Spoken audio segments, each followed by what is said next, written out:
วัสดีครับเดี๋ยววันนี้เราก็จะพาท่านไปหาดอัมมาลานะครับก็เป็นสถานที่ท่องเที่ยวที่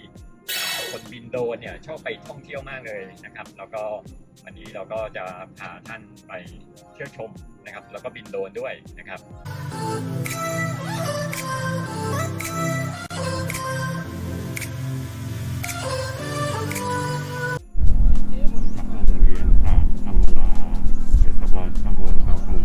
โอเคอันนี้คือเป็นวิวนะโหถนนที่แบบว่ามันไกลสุดลูกหูลูกตาเลยนะฮะก็เห็นด้านหลัง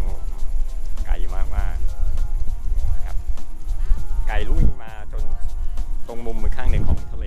นะครับฝั่งนี้ก็เป็นวงเวียนนะแล้วก็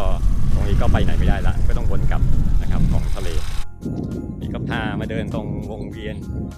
ซึ่งในวงเวียนเนี่ยมันก็จะติดตั้งตัว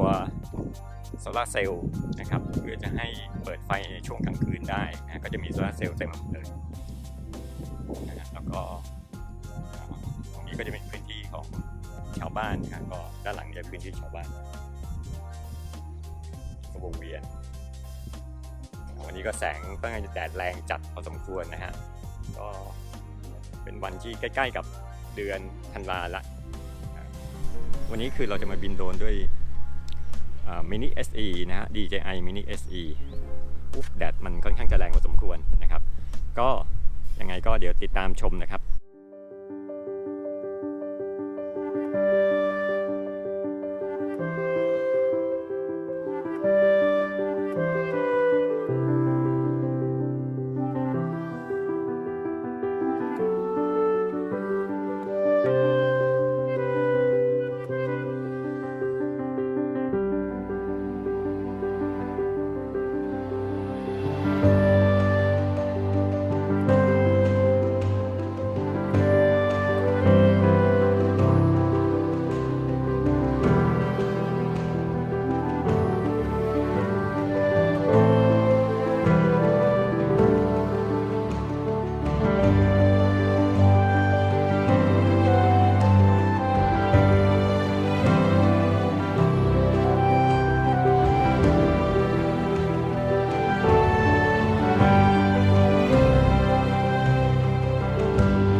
ครับวันนี้ลมค่อนข้างจะแรงหน่อยนะผมไม่ได้ใส่